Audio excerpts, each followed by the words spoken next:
दोस्तों बहुत से लोग ऐसा मानते हैं कि ताजमहल को बनवाने के बाद इसे बनाने वाले मजदूरों के हाथ काट दिए गए थे।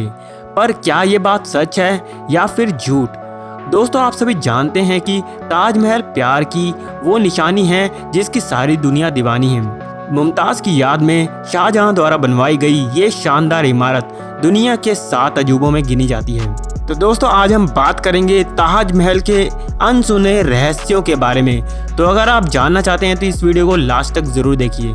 अगर आप पहली बार इस चैनल पर आए हो तो प्लीज़ इस चैनल को सब्सक्राइब करें और घंटे के बटन को जरूर दबाएं ताकि आपके पास आने वाली वीडियो की नोटिफिकेशन सबसे पहले पहुंचे। तो वीडियो को शुरू करते हैं। दोस्तों हाथी दांत और संगमरमर से बना ये ताजमहल देखने में बहुत खूबसूरत है और आप में से बहुत से लोगों ने इसे आगरा जाकर भी देखा होगा और जिन्होंने नहीं देखा वो इसे अपनी आंखों से एक बार देखने की तमन्ना जरूर करते हैं। दोस्तों क्या आप जानते हैं उस समय कैसे इस ताजमहल को बनवाया गया होगा? आज के समय में तो बड़ी बड़ी मशीनें, टेक्नोलॉजी, हजारों टन सीमेंट्स और स्टील और लोहे की हेल्प से गगनचुंबी स्काईस्क्रेपर्स और ब्रिजेस बनाए जाते हैं, लेकिन कुछ सालों के बाद वो ढहने की कगार पर आ जाते हैं। तो फिर आप सोचिए साल 1668 में ये ताजमहल कैसे टिका होगा। अब आप ये बात सोचकर और हैरान हो जाएंगे जब मैं आपको बताऊंगा कि सीमेंट का आविष्कार ताजमहल बनने के 150 साल के बाद हुआ था। सीमेंट का आविष्कार 1824 में जोसेफ एस्पिन ने की थी, जो इंग्लैंड के मूल निवासी थे और सबसे पहले सीमेंट जोसेफ ने ही बनाई थी और इसका नाम था पोर्टलैंड सीमेंट। इसका मतलब ये है कि ताजमहल बनवाते समय सीमेंट क्या होता है कोई सोच नहीं सकता था। लेकिन इतना तो पक्का है, भारत के लोग जिन्होंने हजारों साल से इतने बड़े बड़े मंदिर बनवाए हैं उन्हें पता तो था सीमेंट के बारे में। आपका क्या कहना है? जो भारत के कई मंदिर हैं ताजमहल से भी पुराने हैं, वो भी हजारों साल से अपनी शोभा बिखेर रहे हैं। यही है हमारे देश की खूबसूरती और टैलेंट। ताजमहल जैसी विशालकाय इमारत भी हमारे देश के टैलेंटेड मजदूरों ने अपनी मेहनत से बनाई। दोस्तों ताजमहल की कहानी एक मोहब्बत की निशानी है जिसे शाहजहां ने अपनी तीसरी बीवी मुमताज़ की याद में बनवाया था। उस समय ताजमहल को बनवाने में उस समय 32 करोड़ रुपए लगे थे और आज के समय के हिसाब से बात करें तो आज के समय में ऐसा हूबहू स्ट्रक्चर बनाने के लिए लगभग 7000 करोड़ रुपए लगेंगे। लेकिन उस समय के हिसाब से इतना ब्यूटीफुल स्ट्रक्चर बनाना आज के समय के विश्व भर के लोगों को हैरत में डाल देता है। अपने चमकदार संगमरमर और खूबसूरत नक्काशी और उस समय के हमारे देश के इतने टैलेंटेड मजदूरों की कारीगरी के कारण आज ये दुनिया को अपनी ओर आकर्षित करता है। दोस्तों मैं आपको बता दूं ताजमहल की नींव लकड़ी से बनाई गई है। आपको ये सुनने में अजीब लगेगा बट ये बिल्कुल सच है।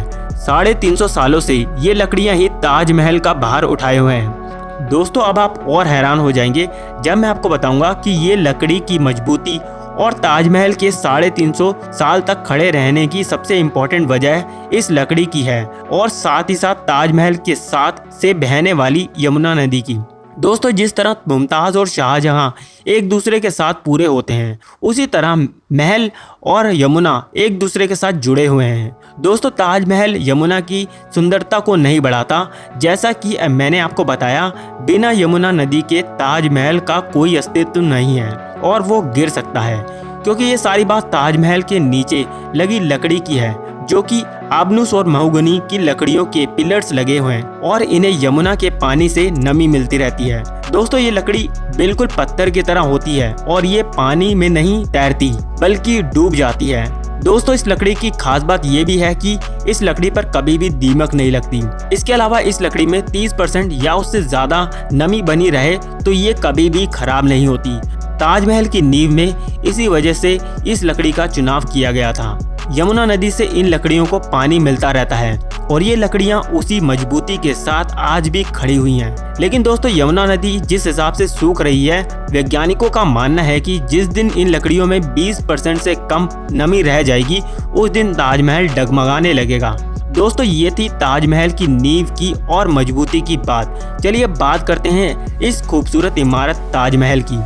दोस्तों आज के समय में मार्बल को चिपकाने के लिए बहुत सारे कई तरह के सॉल्वेंट और केमिकल मौजूद हैं, लेकिन उस समय मार्बल को चिपकाने के लिए खास तरह का मटेरियल बनवाया गया था जिसे सरूज कहते हैं। दोस्तों संगमरमर के अलावा शाहजहां ने कीमती पत्थर और रत्न लगवाए थे, जैसे कि अकीक, येमनाइट, फिरोजा, लजवाड़, मूंगा, सुलेमानी, लहसुनिया और इससे भी दुर्लभ पत्थर जैसे तिलाई, पारजहर, अजूबा, खाटू और मैग्नेटस।